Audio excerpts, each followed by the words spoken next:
Sa Lucena City, nasa pool sa CCTV ang panloob ng isang kawatan sa tindahan.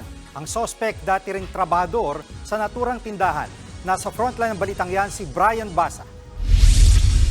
Walang tao sa tindahang ito pasado alas 10 ng gabi nung Huwebes sa barangay Salinas sa Lucena City, Quezon. Maya-maya, isang lalaki ang pumasok. Nagmasid-masid muna siya saka dumiretso sa mga paninda. Hinalungkat niya ang ilang gamit at nanguha pa ng damit saka sinuot. Matapos yan, bumalik siya sa mga paninda. Ilang saglit pa, binuksan niya ang isang drawer. Dito niya nakita ang kahang may lamang pera at kinuha ito. Sabay alis, tangay rin ang iba pang paninda.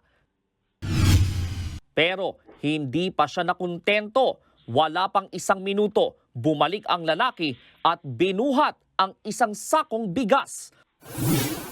Ayon sa may-ari ng tindahan, may kinuha ring tangke ng LPG at mga sigarilyo ang kawatan. Aabot sa 3,700 pesos ang perang nakuha. Sa kabuuan, higit 27,000 pesos ang halaga ng mga ninakaw. Sinira raw ng lalaki ang pader ng tindahan na gawa sa fiber cement, kaya siya nakapasok. Kwento ng may-ari, dati niyang delivery boy ang lalaki.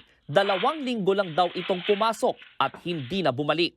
Pinaghahanap na siya ng mga pulis. Nagbabalita mula sa Frontline, Brian Basa, News 5. Mga kapatid, Jiggy Manikad po, iba na ang may alam at may pakialam sa panahon ngayon. Para sa konkreto, kumpleto at komprehensibong balitaan sa Frontline, mag-follow at mag-subscribe sa social media pages ng News 5.